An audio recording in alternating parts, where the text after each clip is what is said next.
नमस्कार प्यारे अभ्यर्थियों, स्वागत है आपका फिर एक नई क्लास में। अभ्यर्थियों, जो भी विद्यार्थी बीएसटीसी एग्ज़ाम अभ्यर्थियों बीएसटीसी एग्ज़ाम 2025 अभ्यर्थियों देने वाला है, उनके लिए राजस्थान जीके के इस क्लास में हम 50 मोस्ट इंपॉर्टेंट क्वेश्चन पर बात करने वाले हैं।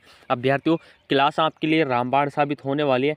इंपॉर्टेंट क्वेश्चन अभ्यर्थियों जो आपके एग्जाम की दृष्टि से मोस्ट इंपॉर्टेंट क्वेश्चन बनते हैं, वही क्वेश्चन इस क्लास में सेलेक्ट किए हैं। तो क्लास के अंत तक जरूर बने रहना अभ्यर्थियों।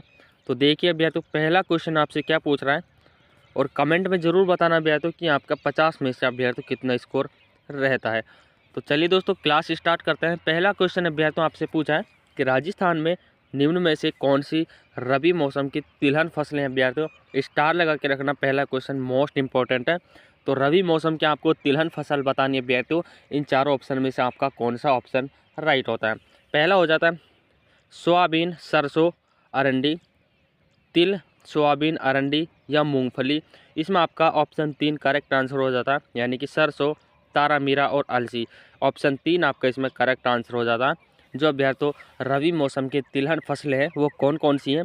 सरसों, तारा मीरा और अलसी अभ्यर्थियों। Option 3 is the correct answer. बात करते हैं अभ्यर्थियों अगले प्रश्न की। अगला अभ्यर्थियों, अब अगला क्वेश्चन आपसे पूछा, एक स्टार लगा के रखना, इंपॉर्टेंट क्वेश्चन है एग्जाम की दृष्टि से, कि किस भू आकृति प्रदेश में नरसिंहपुर पहाड़ अभ्यर्थियों और हिंगलाज का मगरा स्थित है। दोनों स्थान याद रखना, इंपॉर्टेंट अभ्यर्थियों एग्जाम की दृष्टि से। तो करेक्ट आंसर की बात की जाए, ऑप्शन 2 आपका इसमें राइट आंसर हो जाता है, यानी कि लूनी बेसिन, जहाँ पर अभ्यर्थियों नरसिंहपुर पहाड़ और हिंगलाज का मगरा, ये दोनों स्थान अभ्यर्थियों प्रसिद्ध स्थान है। एग्जाम में काफ़ी एग्जामों में ये पूछे जाते हैं। तो स्टार लगा के रखना, लूनी बेसिन में अभ्यर्थियों ये स्थित है, नरसिंहपुर पहाड़ और हिंगलाज का Magra. Option 2 is the correct answer. बात करते हैं अभ्यर्थियों अगले प्रश्न की। अगला प्रश्न आपसे पूछा है, हथमती, मेसवा और माजम सहायक नदियां हैं, ये किसकी सहायक नदियां हैं अभ्यर्थियों, ये आपको बताना है। इंपॉर्टेंट क्वेश्चन है अभ्यर्थियों। तो करेक्ट आंसर की बात की जाए अभ्यर्थियों, साबरमती आपका इसमें राइट आंसर हो जाता है, ऑप्शन 4, यानी कि हथमती, मेसवा और माजम, ये तीनों अभ्यर्थियों किसकी सहायक नदियां अभ्यर्थियों? ये अभ्यर्थियों आपके जो साबरमती नदी है इसकी सहायक नदियां हैं। ऑप्शन 4 आपका इसमें बिल्कुल करेक्ट आंसर हो जाता है। बात कर लेते हैं अभ्यर्थियों अगले प्रश्न की। अगला प्रश्न अभ्यर्थियों आपसे पूछा है कि हाड़ौती प्रदेश में प्रधानता प्रकार की मृदा कौन सी पाई जाती है। यानी कि आपको बताना है कि जो हाड़ौती प्रदेश है अभ्यर्थियों, इसमें किस प्रकार की मिट्टी की अभ्यर्थियों अधिकता पाई जाती है, ये आपको बताना है। वर्टिसॉल्स, एनीसेप्टिसॉल्स, एंटीसॉल्स या अभ्यर्थियों आपके हो जाता है ऑप्शन 4 अल्फी सॉल्स अभ्यर्थियों। ऑप्शन 1 आपका इसमें राइट आंसर हो जाता है, यानी कि वर्ल्टी जो सॉल्स प्रकार की मृदा है इसकी प्रधानता अभ्यर्थियों जो हाड़ौती प्रदेश है सर्वाधिक मात्रा में पाई जाती है। ऑप्शन 1 आपका इसमें बिल्कुल करेक्ट आंसर हो जाता है। बात कर लेते हैं अभ्यर्थियों अगले क्वेश्चन की। अगला अभ्यर्थियों आपका जो 47वां नंबर का क्वेश्चन है उसकी हम बात कर लेते हैं कि निम्नलिखित में से कौन सा वन्यजीव अभ्यारण्य एक से अधिक जिलों में स्थित है अभ्यर्थियों। स्टार लगा के रखना, मोस्ट इंपॉर्टेंट क्वेश्चन है अभ्यर्थियों कि 2 से अधिक कौन से अभ्यर्थियों कौन सा अभ्यारण्य है जो 2 से अधिक जिलों में फैला हुआ है, याद रखना। पहला ऑप्शन आपका हो जाता है फुलवारी की नाल अभ्यर्थियों, टाटगढ़ रावली, रामसागर वन विहार या भैंसरोडगढ़। तो 2 से अधिक राज्यों में या जिलों में जो अभ्यारण्य फैला हुआ है अभ्यर्थियों वो आपके ऑप्शन 2 यानी कि टाटगढ़ रावली हो जाएगा। ऑप्शन 2 आपका इसमें बिल्कुल करेक्ट आंसर हो जाता है। बात करते हैं अभ्यर्थियों अगले प्रश्न की। अगला प्रश्न आपसे क्या पूछ रहा है कि राजकीय किरण अभ्यर्थियों, राज किरण और आरडी 57 किस फसल की उन्नत किस्म अभ्यर्थियों।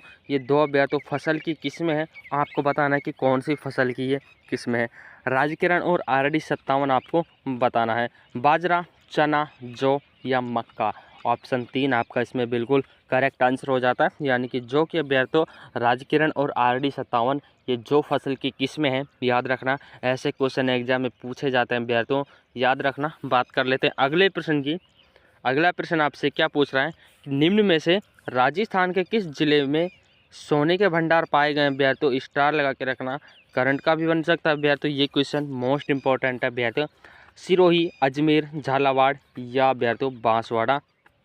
करेक्ट आंसर की बात की जाए अभ्यर्थियों, ऑप्शन 4 ही आपका इसमें करेक्ट आंसर हो जाता है, यानी कि अभ्यर्थियों बांसवाड़ा का जो जगपुर स्थान है, याद रखना। इसमें अभ्यर्थियों राजस्थान में सर्वाधिक सोने के भंडार पाए गए हैं। ऑप्शन 4 आपका इसमें बिल्कुल करेक्ट आंसर हो जाता है। बात कर लेते हैं अभ्यर्थियों अगला क्वेश्चन की। अगला क्वेश्चन आपसे क्या पूछ रहा है कि लिग्नाइट पर आधारित ताप विद्युत संयंत्र कहाँ पर स्थित है अभ्यर्थियों। ये भी अभ्यर्थियों मोस्ट इंपॉर्टेंट क्वेश्चन है। अभ्यर्थियों वही क्वेश्चन इस क्लास में सेलेक्ट किए हैं जो पिछले एग्जामों में आए हुए हैं, यानी कि 90% आपके अभ्यर्थियों एग्जाम में छपने की संभावना उन्हीं प्रश्नों की होती है जो आपके अभ्यर्थियों पिछले एग्जामों में आए हुए हैं, और 10% अभ्यर्थियों वो क्वेश्चन आते हैं जो अभ्यर्थियों आपके नए क्वेश्चन होते हैं वो आपसे पूछे जाएंगे। तो आपको पता है आपको क्या पढ़ना है, जो आपके जो पिछले यानी कि गत परीक्षाओं में आए हुए क्वेश्चनों को ही पढ़ना है अभ्यर्थियों, वहाँ से आपका एग्जाम क्लियर हो जाएगा। तो अभ्यर्थियों लिग्नाइट पर आधारित जो विद्युत संयंत्र है वो आपको बताना है कि कहाँ पर स्थित है। ऑप्शन 2 आपका इसमें राइट आंसर हो जाता है, यानी कि छबड़ा तथा सूरतगढ़। ये अभ्यर्थियों लिग्नाइट पर आधारित 2 ताप संयंत्र हैं, छबड़ा तथा सूरतगढ़। ऑप्शन 2 आपका इसमें करेक्ट आंसर हो जाता है। बात कर लेते हैं अभ्यर्थियों अगले क्वेश्चन की। अगला क्वेश्चन आपसे क्या पूछ रहा है कि लूनी नदी में जल प्रदूषण का मुख्य कारण आपको बताना है वो क्या है। लूनी नदी में जल का मुख्य कारण आपको बताना है कि जल किस प्रकार से प्रदूषण हो रहा है। वस्त्रों की और रंगाई छपाई, ये ऑप्शन आपका इसमें करेक्ट ऑप्शन हो जाता है। पहला ही ऑप्शन अभ्यर्थियों यानी कि वस्त्रों की रंगाई और छपाई का अपशिष्ट जो पानी है वो अभ्यर्थियों इस नदी में छोड़ा जाता है, जिसके कारण ये लूनी नदी है अभ्यर्थियों इसका जल प्रदूषित हो रहा है। ऑप्शन 1 आपका इसमें बिल्कुल राइट आंसर हो जाता है। बात करते हैं अभ्यर्थियों अगला क्वेश्चन है कि राजस्थान में मरुस्थलीकरण का कौन सा कारण नहीं है। वो कारण नहीं है वो आपको बताना है, याद रखना, ध्यान देना अभ्यर्थियों, जो कारण नहीं है वो आपको बताना है। अति पशुचारण ये भी एक कारण है अभ्यर्थियों, यानी कि आप अधिक वहाँ से चारा लाओगे तो भी अभ्यर्थियों मरुस्थलीकरण होगा। भूमि उपयोग परिवर्तन अभ्यर्थियों इससे भी अभ्यर्थियों होगा। नहरी सिंचाई यानी कि इससे अभ्यर्थियों नहीं होगा। ऑप्शन 3 आपका इसमें करेक्ट आंसर हो जाएगा, यानी कि अभ्यर्थियों वहाँ पर पानी जाने लगेगा तो वहाँ पर अभ्यर्थियों जो भूमि है वहाँ की हरी भरी हो जाएगी, इसके कारण उसका जो अभ्यर्थियों मरुस्थलीकरण है वो रुक जाएगा। बालू एवं बालू का स्तूपों का एकत्रित होना ये भी अभ्यर्थियों एक कारण है, वो आपको बताना था। जो नहीं है वो आपके नहरी सिंचाई है, यानी कि अभ्यर्थियों वहाँ पर नहरों के द्वारा अगर सिंचाई की जाए तो वहाँ का जंगल हरा भरा हो जाएगा और अभ्यर्थियों मरुस्थली जो स्खलन है वो नहीं होगा। ऑप्शन 3 आपका इसमें करेक्ट आंसर हो जाता है। बात कर लेते हैं अभ्यर्थियों अगले प्रश्न की।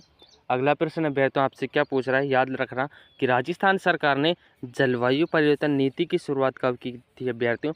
स्टार लगा के रखना, मोस्ट इंपॉर्टेंट क्वेश्चन है, करंट की अफेयर की अभ्यर्थियों उससे भी इसको पूछा जा सकता है। तो जलवायु परिवर्तन नीति की शुरुआत आपको बतानी है, तो 2010 में हुई थी, याद रखना 2010 में राजस्थान सरकार के द्वारा जलवायु परिवर्तन नीति की जो शुरुआत है वो 2010 में की गई थी। ऑप्शन 3 आपका इसमें करेक्ट आंसर हो जाता है।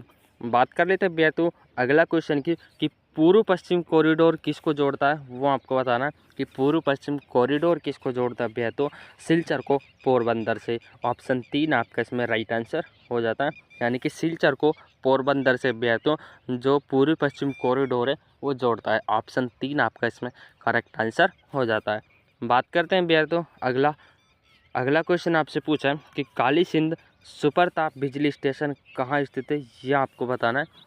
करेक्ट आंसर की बात की जाए झालावाड़ आपका इसमें राइट आंसर हो जाता है, यानी कि जो काली सिंध सुपर ताप बिजली स्टेशन है वो अभ्यर्थियों आपका झालावाड़ में स्थित है। तो दोस्तों क्लास को यहीं पर स्टॉप करते हैं। आपको बताना है कि क्लास में जितने भी क्वेश्चन हुए उनमें से अभ्यर्थियों आपका स्कोर कितना रहा है, यानी कि 30 क्वेश्चन हुए तो आपको बताना है कि 30 में से आपका स्कोर कितना रहा है।